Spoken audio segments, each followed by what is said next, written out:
Որն է այդ ճանապարհը, որ մարդիկ կարող են հասնել այդ բարեկեցությանը եւ անվտանգությանը։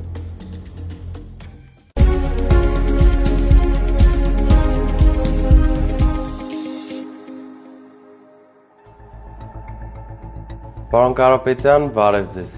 Բարև Ալեք ջան։ Ինչպե՞ս եք։ Շատ լավ, դու ինչպե՞ս ես։ Միշտ ուժեղ։ Պարոն Կարապետյան, քանի որ փոփոխության թիվը 3-ն է, որոշել եմ, որ ամեն օր ձեզ 3 հարց եմ տալու, բայց սուր հարցեր։ Համաձայն եք։ Համաձայն եմ։ Շնորհակալ եմ շատ։ Պարոն Կարապետյան, ինչպես եք գնահատում Եվրոպական քաղաքական համայնքի 8-րդ համաժողովը Հայաստանում։ Հայերը միշտ եղել են հյուրասեր ժողովուրդ։ Նախկինում էլ եղել են շատ միջազգային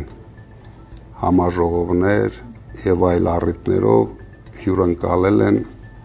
միջազգային խոշոր կազմակերպությունների, շատ երկրների ղեկավարների, բայց ինձ անհանգստացնում է, որ այս համաժողովը նվիրված է փոքրիկ խմբակին, որը ընդամենը 1 ամսվա կյանք ունի իշխանավարելու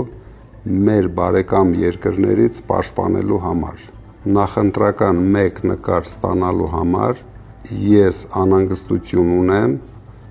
որ խարխլվելու է տարածաշրջանային բալանսը եւ մեր ժողովուրդը կարող է դրա համար վճարել։ Նույնպես անհանգստություն ունեմ, որ դա կարող է բացել